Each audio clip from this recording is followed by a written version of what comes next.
کاتبون، اللہ کہتے ہیں ہم اس کی نیکیوں کو لکھ رہے ہیں.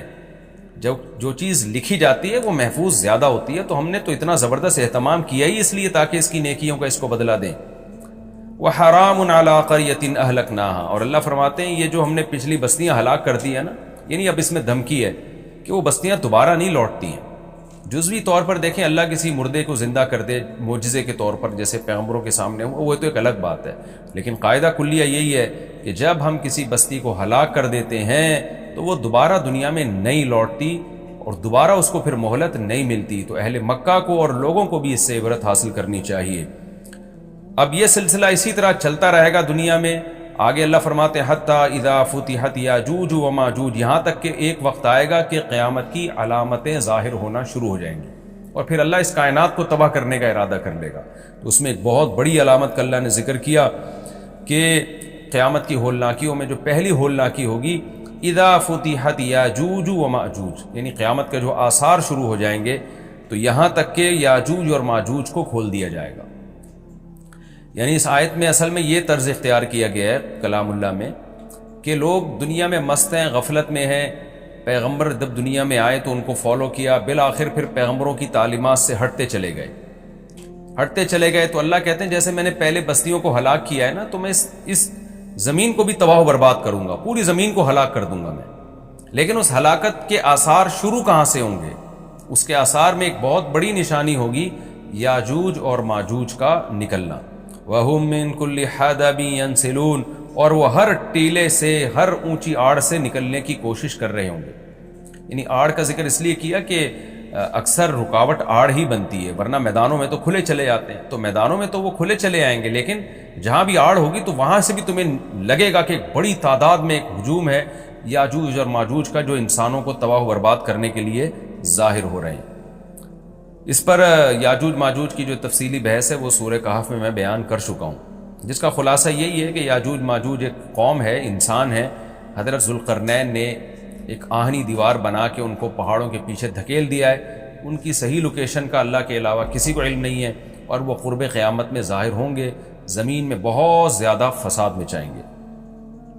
وَاقْتَرَبَ الْوَعْدُ الْحَقُّ، اللہ فرماتے ہیں اور حق وعدہ وہ قریب آ چکا. یعنی اس قیامت کے دن کی اللہ منظر کشی کر رہے ہیں، اس کو ہمارے سامنے رکھے ہیں کہ دیکھو وہ وعدہ قریب آ گیا تمہارے.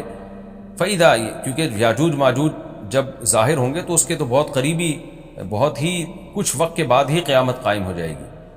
فَإِذَا هِيَ شَاخِصَةٌ أَبْصَارُ الَّذِينَ كَفَرُوا، تو اچانک کافروں کی نگاہیں پھٹی کی پھٹی رہ جائیں گی، حیران ہو جائیں گے قیامت کی ہولناکی کو دیکھ کر، اور کہیں گے یا ویلنا قد کننا فی غفلت من ھذا، ہائے ہماری بدبختی، ہم تو اس سے غفلت میں پڑے ہوئے تھے، ہم نے تو اس طرف کبھی سوچا ہی نہیں. آج دیکھ لینا انسان پیغمبروں کی تعلیمات کو تو ویلیو دے ہی نہیں رہا ہے، بس ترقی اور معاشی ترقی اور سائنسی ترقی اور ٹیکنالوجی اور حقوق ایک دوسرے کے اور جانوروں کے حقوق اور گدھے گھوڑوں کے حقوق، اسی پر پوری انسانیت گھوم رہی ہے. جس خدا نے پیدا کیا اس کو ڈکشنری سے نکال دیا. تو اللہ کہتے ہیں جب قیامت دیکھیں گے نا تو کہیں گے یا ویلنا، ہماری بدبختی، ہم تو اس سے غفلت میں پڑے ہوئے تھے، اس طرف تو ہم نے سوچا ہی نہیں. بل کننا ظالمین، بلکہ کہیں گے ہم تو ظالم تھے، یعنی ہمیں سوچنا چاہیے تھا پھر بھی ہم نے نہیں سوچا. انکم وما تعبدون من دون اللہ حصب جہنم، اب چونکہ مشرکین تو مشرک تھے، ان کے ذہن میں سب سے پہلے یہ خیال آتا تھا کہ ٹھیک ہے اگر قیامت قائم ہو گئی تو ہمارے بھگوان اور ہمارے بت ہمیں بچا لیں گے. ان کو اللہ نے الگ سے دھمکی دی ہے، انکم وما تعبدون من دون اللہ حصب جہنم، فرمایا تم اور جو تمہارے معبود ہیں نا جن کی تم عبادت کرتے ہو اللہ کو چھوڑ کر، یہ سارے جہنم کا ایندھن بنیں گے. احادیث میں یہ مضمون ہے کہ یہ جو پتھر کے بنے ہوئے بت ہیں نا، اگرچہ ان میں حس نہیں ہوتی لیکن اللہ ان کو بھی مشرکین کے ساتھ آگ میں ڈال دے گا، مشرکین کا غم بڑھانے کے لیے کہ جن معبودوں کو تم سمجھتے تھے کہ سفارش کریں گے آج یہ بھی تمہارے ساتھ جل رہے ہیں اس آگ میں. اللہ فرماتے ہیں انتم لہا واردون، تم سب اس میں جاؤ گے، یعنی ان بتوں کی عبادت کرنے والے بھی اور جو بت ہیں وہ بھی. لو کان ہؤلاء آلہۃ، اللہ فرما رہے بتاؤ یہ اگر معبود ہوتے تو ما وردوہا، یہ خود جہنم میں کہاں جاتے. وکل فیہا خالدون، اور یہ سب کے سب عبادت کرنے والے اور معبود یہ سب ہمیشہ ہوں گے اس میں.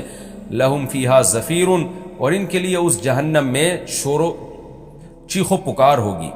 وہم فیہا لا یسمعون، اتنا شور ہوگا کہ یہ ایک دوسرے کی آواز نہیں سن پائیں گے. دیکھیں قرآن مختلف موقع کے مختلف درجات کو بیان کرتا ہے، حالات کو. قرآن ہی سے پتہ چلتا ہے کہ جہنمی ایک دوسرے سے بات بھی کریں گے، اور ظاہر ہے جب بات کریں گے تو سنیں گے بھی. تو اس سے یہی مراد ہے کہ جہنم میں جب ان کو عذاب ہو رہا ہوگا تو وہ عذاب میں تو چیخ و پکار میں کسی کی بات سنائی نہیں دے گی، لیکن ایک نوعیت کا عذاب پھر یہ بھی ہوگا کہ ایک دوسرے کی بات اللہ ایک دوسرے کو سنوائے گا تاکہ ایک دوسرے کو رسوا کریں، ایک دوسرے کو تانے دیں. تو یہ مختلف موقعوں کے مختلف عذاب ہیں جن کا قرآن تذکرہ کرتا ہے. اللہ ہم سب کو اس آگ سے محفوظ رکھے.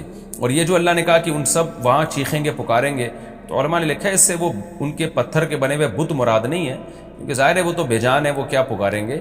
وہ معبود جو زندہ ہوں گے، جن میں شعور ہوگا، کیونکہ دنیا میں ایسے بھی لوگ ہیں جنہوں نے اپنی عبادت خود کروائی ہے لوگوں سے. جیسے فرعون نے کہا تھا انا ربکم الاعلی، تو چیخ و پکار ان معبودوں کی ہوگی جنہوں نے لوگوں کو اپنی عبادت پہ مجبور کیا یا اپنی عبادت کی ترغیب دی. ان الذین سبقت لهم من الحسنى. اب سوال پیدا ہوتا ہے اچھا جی عیسیٰ ابن مریم کی بھی تو عبادت ہوتی ہے، تو اللہ نے تو کہہ دیا کہ تم اور تمہارے جتنے جھوٹے معبود ہیں، جھوٹے خدا ہیں، سب کو جہنم میں ڈالوں گا. لیکن بہت سے بزرگان دین ہیں وہ ساری زندگی توحید کی دعوت دیتے رہے، لیکن مرنے کے بعد ان کی قبروں کو لوگوں نے عبادت گاہ بنا لیا، تو وہ بھی تو جھوٹے معبود تھے. تو عیسیٰ ابن مریم کی بھی عبادت ہوئی تو وہ بھی تو اللہ تو کہہ رہا ہے کہ سارے کے سارے جھوٹے معبود جہنم کا ایندھن بنیں گے. تو آگے اللہ نے فرمایا نا ان الذین سبقت لهم من الحسنى، ہاں وہ لوگ جن کے لیے ہماری طرف سے پہلے ہی ایک اچھا کلمہ لکھا جا چکا ہے، یعنی وہ پہلے ہی سے اچھے لوگ ہیں، ان کے لیے پہلے ہی جنت لکھی جا چکی ہے. اولئک عنہا مبعدون، یہ نیک لوگ اس سے دور ہوں گے، کیونکہ انہوں نے خود لوگوں کو اپنی عبادت پہ نہیں لگایا، لوگوں نے ان کے ساتھ زیادتی کی اور ان کو معبود بنا لیا. تو جو وہ لوگ جن کے بارے میں اچھی بات پہلے سبقت کر چکی ہے، اللہ فرماتے ہیں ان کو میں جہنم میں نہیں ڈالوں گا. لا يسمعون حسیسها، وہ تو جہنم کی آہٹ بھی نہیں سنیں گے. علماء نے لکھا ہے اس سے مراد ہے جنت میں جانے کے بعد، کیونکہ حساب و کتاب میں جہنم کے پل سے ہر ایک کو گزارا جائے گا، اس میں تمام پیغمبر، تمام شہداء، کیونکہ وہ تو سورہ مریم میں اللہ نے بتا دیا وَإِن مِّنكُمْ إِلَّا وَارِدُهَا، تم میں سے ہر شخص جہنم کے پل پہ سے گزرے گا، جس کو پل صراط کہا جاتا ہے. لیکن اللہ تعالیٰ جنت میں داخل کرنے کے بعد ان کو جہنم سے دور کر دیں گے اور جہنم کی آہٹ بھی ان کو سنائی نہیں دے گی. وَهُمْ فِي مَا اشْتَهَتْ أَنفُسُهُمْ خَالِدُونَ، اللہ فرماتے ہیں جو چاہے گا ان کا دل ان نعمتوں میں یہ ہمیشہ ہمیشہ رہیں گے. لا يحزنهم الفزع الأكبر، اور بڑی گھبراہٹ بھی ان کو غم میں نہیں ڈالے گی. بڑی گھبراہٹ وہ ہوگی جو نفحہ اولا، یعنی جب سور پھونکا جائے گا نا، لوگ قبروں سے نکلیں گے، اس وقت بہت زیادہ خوف کا غلبہ ہوگا لوگوں پہ، اور سب اس خوف میں مبتلا ہوں گے، حساب و کتاب کا جو خوف ہوگا. تو اللہ فرماتے ہیں یہ بڑی گھبراہٹ اور بڑی جو ایک نفخہ اولا ہے یہ بھی ان کو غمزدہ نہیں کرے گی. لیکن علماء نے لکھے اس سے بھی یہ مراد ہے کہ مستقل طور پہ غمزدہ کرنا. وقتی خوف تو ہر ایک کو ہوگا، قرآن سے یہ بات ثابت ہے، لیکن اللہ نیک لوگوں سے اس خوف کو جلدی دور کر لیں گے. اور جو میدان حشر کا جو خوف ہے، جو حقیقی خوف ہے، جو لمبا خوف ہوگا، وہ صرف نافرمانوں کو ہوگا. لیکن قرآن و سنت سے یہ بات ثابت ہے کہ ابتدائی مرحلے میں سارے خوف زدہ ہوں گے. وَتَتَلَقَّاهُمُ الْمَلَائِكَةُ، اور فرشتے ان سے ملاقاتیں کریں گے. ملاقاتوں کا مطلب مرحبا کہیں گے ان کو. هَذَا يَوْمُكُمْ، اور ان کو خوشی سے فرشتے مبارکباد دیتے ہوئے کہیں گے یہ ہے تمہارا وہ دن الذی کنتم توعدون، جس کا تم سے وعدہ کیا جاتا تھا. یوم نطوی السماء کطی السجل للکتب، اللہ فرماتے ہیں ہم آسمان کو، کیونکہ جب پہلا سور پھونکا جائے گا تو ہم آسمان کو ایسے لپیٹ دیں گے جیسے دستاویز کو لکھی ہوئی تحریر کے لیے لپیٹ دیا جاتا ہے. کما بدأنا اول خلق نعید، جس طرح ہم نے اول خلق کی ابتدا کی تھی اب اسی طرح لوٹا دیں گے. یعنی انسان حیران ہو رہا ہے نا کہ یہ اللہ تعالیٰ اتنی بڑی بڑی باتیں کر رہا ہے، میں ان آسمانوں کو لپیٹ دوں گا، میں یوں کر دوں گا، میں کائنات تباہ کر دوں گا، تو یہ کیسے کرے گا؟ اللہ نے فرمایا جیسے پہلی دفعہ کیا تو دوبارہ بھی کر دوں گا میں، میرے لیے کیا مشکل ہے یہ کام. وعدن علینا، اور یہ ہم پر وعدہ ہے. یہ کیسے چیلنج کر رہا ہے اللہ تعالیٰ، دیکھیں. یعنی انسان کہہ رہا ہے نہیں کچھ ہوگا، یہ سب ایسی باتیں ہو رہی ہیں، اور اللہ کہہ رہا ہے وعدن علینا، میں کر کے دکھاؤں گا. انا کننا فاعلین، پھر اللہ نے تاکید کی ہم یہ کام کر کے چھوڑیں گے. لہذا اللہ کو چیلنجز مت دو، اپنے عمل کو ٹھیک کرنے کی کوشش کرو. اور اللہ اب مشرکین کو بھی دھمکی دے رہے ہیں کہ صرف دنیا میں نہیں، صرف آخرت میں نہیں، دنیا میں بھی نیک لوگوں کو میں غلبہ دوں گا. وَلَقَدْ كَتَبْنَا فِي الزَّبُورِ، ہم نے زبور میں یہ بات لکھ دی تھی، من بعد الذکر، نصیحت کے بعد، کہ ان الارض یرثها عبادی الصالحون، یعنی اللہ نے پہلے نصیحتیں دی، احکام بتائے اور بتا دیا کہ میرے نیک بندے ہی زمین کے وارث ہوں گے۔ زبور کا تذکرہ شاید اس لیے کیا کہ داؤد علیہ السلام کو اللہ نے زبور دی، اسی میں اللہ نے بتا دیا، اور اللہ نے زبور میں یہ وعدہ جو کیا تھا پورا کر کے بھی دکھایا۔ داؤد اور سلیمان علیہ السلام کی خلافت اللہ نے پوری دنیا پہ قائم کر دی، تو اللہ فرماتے یہ بات ہم نے زبور میں لکھ دی تھی۔ اور یہ حدیث سے بھی مضمون ثابت ہے کہ جیسے مسلمانوں کا نشأۃ اولیٰ ہوا، اللہ نے اسلامی خلافت کو دنیا میں قائم کیا، تو حضرت عیسیٰ ابن مریم کے دور میں اللہ دوبارہ کفر پہ اسلام کو غلبہ عطا فرمائے گا، اور یہ زمین کے وارث پھر اہل اسلام ہی بنیں گے۔ اور اگر ہم زمین سے مراد جنت کی زمین مراد لیتے ہیں پھر تو بالکل واضح بات ہے۔ آگے اللہ فرماتے ہیں ان فی ھذا لبلاغا لقوم عابدین، ہم نے جو مضمون بیان کیا اس میں جو لوگ اللہ کی عبادت اور غلامی کرتے ہیں ان کے لیے پیغام کا صاف صاف پہنچا دینا ہے۔ ان کو بات سمجھ میں آ گئی ہوگی، جو اللہ کو نہیں مانتے، اللہ کی عبادت پہ آنا ہی نہیں چاہتے، ان کو سمجھ میں بات نہیں آ سکتی۔ وما ارسلناک الا رحمۃ للعالمین، اور اے نبی ہم نے آپ کو تمام جہان والوں کے لیے رحمت بنا کے بھیجا ہے۔ کافر یہ سمجھتے ہیں کہ جب سے آئے ہیں ہمارے لیے ٹینشن بن گئے ہیں، ہم باپ دادا کے دین کو فالو کر رہے تھے، نہ کوئی جہنم کی بات تھی نہ کوئی اور باتیں تھیں، تو وہ اشکال کرتے، اللہ نے فرمایا کہ ہم نے رحمت بنا کے بھیجا ہے تاکہ لوگ آپ پر ایمان لائیں، جنت میں جائیں، اپنی زندگی کو بھی سدھاریں، آخرت کو بھی سدھاریں، اور ایک دوسرے کے حقوق ادا کریں، زمین میں امن پیدا ہو۔ تو آپ رحمت کا ذریعہ ہیں، یہ نہیں مان کے آپ کو زحمت سمجھ رہے ہیں، تو یہ آپ کا قصور نہیں ہے، ان کا قصور ہے۔ تو اللہ نے انسانوں کو بھی بتا دیا کہ پیغمبر صلی اللہ علیہ وسلم تمہارے لیے رحمت ہے، ان کو زحمت مت سمجھو۔ اب چونکہ اس سورت کا مضمون ہی توحید ہے، اس لیے خلاصے کے طور پر اللہ اس مضمون کو دہراتے ہیں۔ قل انما یوحی الی، اے نبی اب آپ خلاصے کے طور پر ان کو یہ بات بتا دیجئے، چونکہ میری جو اصل دعوت ہے وہ کیا ہے، میری طرف وہی کی جاتی ہے، انما الہکم الہ واحد، کہ تمہارا معبود صرف ایک معبود ہے، اسی کی عبادت کرنی ہے۔ فہل انتم مسلمون، تو کیا تم فرما بردار بنو گے اب بھی اتنا کچھ سننے کے بعد بھی؟ فإن تولوا، اے نبی اگر یہ اب بھی آپ کی باتوں سے اعراض کریں، پیٹھ پھیریں، فقل آذنتکم علی سوا، تو کہہ دیجیے میں نے برابر طور پہ تمہیں بتا دیا۔ یہ برابر کا لفظ کا مطلب ہوتا ہے صاف طور پہ، یہ محاورہ ہے، یعنی اردو میں بھی ہم کہتے ہیں اس طرح کی بات۔ تو ہم اے نبی آپ کہہ دیجیے میں نے تمہیں صاف طور پر کھلے لفظوں میں اللہ کا پیغام سنا دیا ہے۔ وَإِنْ أَدْرِي، اب مجھے نہیں پتا، اقریب ام بعید ما توعدون، کہ جس عذاب کا اللہ نے تم سے وعدہ کیا ہے وہ قریب ہے یا دور، کیونکہ بار بار نا وہ ایک ہی بات پہ اٹکتے تھے کہ پھر جلدی عذاب کیوں نہیں آتا، جلدی عذاب کیوں نہیں آتا، ڈیٹ بتائیں عذاب کی۔ تو اے نبی کہہ دیجئے میں نے پیغام پہنچا دیا، اب مجھے نہیں پتا عذاب جلدی آئے گا کہ دیر سے آئے گا۔ وَإِنْ أَدْرِي لَعَلَّهُ إِنَّهُ يَعْلَمُ الْجَهْرَ مِنَ الْقَوْلِ، اللہ جانتا ہے جہر والی بات بھی، وَيَعْلَمُ مَا تَكْتُمُونَ، اور جو تم چھپاتے ہو وہ بھی اللہ جانتا ہے۔ کیا مطلب؟ اللہ کا علم کامل ہے، تو جس کا علم کامل ہے اس کو پتہ ہے کہ قیامت کب آئے گی۔ میرا علم کامل نہیں ہے تو مجھ سے کیوں پوچھتے ہو، اور اللہ مجھے نہیں بتاتا کہ کب آئے گی، جتنا اللہ نے بتایا وہ میں نے تم تک پہنچا دیا۔ وَإِنْ أَدْرِي لَعَلَّهُ فِتْنَةٌ لَكُمْ وَمَتَاعٌ إِلَىٰ حِينٍ، اور پھر آپ صلی اللہ علیہ وسلم نے یہ بتایا کہ مجھے تو یہ بھی علم نہیں ہے کہ اللہ عذاب ٹال کیوں رہا ہے، اس لیے ٹال رہا ہے کہ تمہیں آزمائش میں ڈالنا چاہتا ہے وہ، یا اس لیے ٹال رہا ہے کہ اللہ تمہیں کچھ دن نعمتیں مزید دینا چاہتا ہے۔ یعنی آزمائش تو یہ ہے کہ عذاب ٹلے گا تو تمہاری آزمائش ہوگی، تمہیں غور و فکر کا موقع ملے گا، کچھ لوگ ایمان لائیں گے کچھ نہیں لے کر آئیں گے، عذاب فوراً آ گیا تو سارے ہی جہنم میں چلے جاؤ گے۔ تو یہ تم پر رحمت بھی ہو سکتی ہے اللہ کی طرف سے کہ مہلت دے رہا ہے، بہت سے ایمان لے آئیں گے، اور یہ بھی ہو سکتا ہے کہ اللہ تمہیں آخرت میں پکڑے گا اور دنیا میں کچھ نعمتیں دینا چاہ رہا ہے۔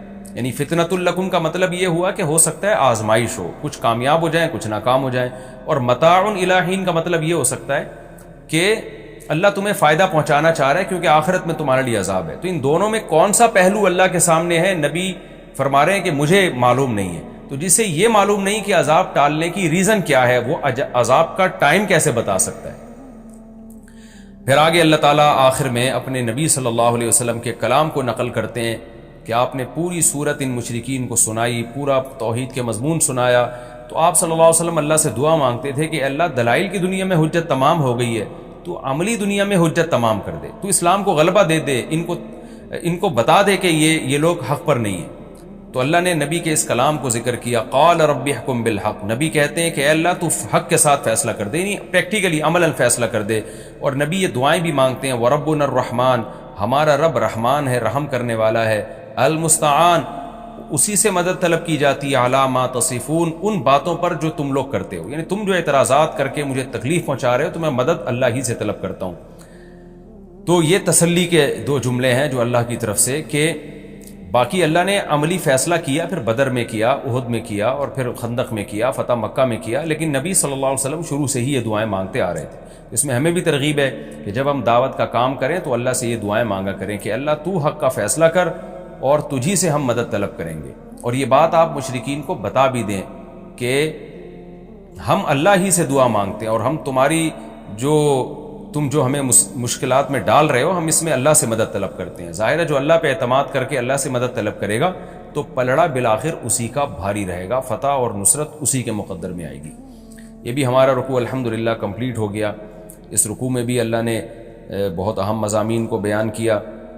ایک تو یہ کہ نیک اعمال پہ ایمان کے ساتھ نیک اعمال قابل قبول ہیں، بستیوں کو اللہ ہلاک کر دیتے ہیں، دوبارہ زندہ نہیں کرتے اللہ ان بستیوں کو، اور نام و نشان مٹ جاتا ہے ان بستیوں کا۔ اور قیامت کی ہولناکیوں کا اللہ نے تذکرہ کیا کہ پہلی علامت یاجوج ماجوج کا ظاہر ہونا ہوگا، وہ خود سائنس کے لیے ایک چیلنج ہوگی، بہت بڑا چیلنج ہوگی۔ اور پھر آہستہ آہستہ قیامت کی علامتیں آئیں گی تو اہل کفر کی آنکھیں حیرت سے پھٹی کی پھٹی رہ جائیں گی، اور وہ کہیں گے ہمیں تو اس کی توقع ہی نہیں تھی۔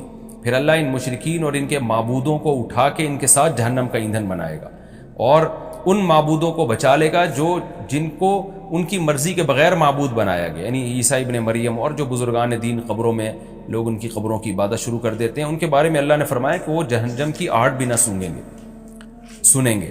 اور پھر اللہ تعالیٰ نے بتایا کہ ہم نے زبور میں یہ بات لکھی ہوئی ہے کہ نیک لوگ ہی میری زمین کے وارث بنیں گے، لہذا کفر اس خوش فہمی میں نہ رہے کہ ہم اسلام پہ غالب آ جائیں گے، بالآخر اللہ اہل اسلام کو غلبہ دے گا۔ اور اس میں ایک اہم ترین آیت یہ بھی ہے کہ اللہ نے پیغمبر صلی اللہ علیہ وسلم کو رحمت للعالمین بنایا ہے۔ کاش یہ بات آج کافر کی سمجھ میں آ جائے کہ اسلام آپ کے لیے رحمت ہے، عذاب نہیں ہے۔ لوگ اکثر یوٹیوب پہ میں نے دیکھا کمنٹس کر رہے ہوتے ہیں غیر مسلم کہ ہم اسلام سے بچے ہوئے ہیں، عیش کی زندگی میں ہیں۔ بھائی آپ اسلام میں آؤ گے تو آپ کو خوشیوں والی زندگی ملے گی، کیونکہ اللہ نے محمد صلی اللہ علیہ وسلم کو جہان والوں کے لیے عذاب نہیں بنایا بلکہ جہان والوں کے لیے رحمت بنایا ہے۔ اور آخر میں برات ہے کہ پھر بھی نہیں مانتے تو اے نبی آپ ان سے کہہ دیجئے کہ میں نے پیغام بھی پہنچا دیا ہے اور میں دعا بھی اللہ سے مانگتا ہوں، اور میں یہ تو بتا سکتا ہوں عذاب آئے گا، عذاب کا ٹائم میں نہیں بتا سکتا۔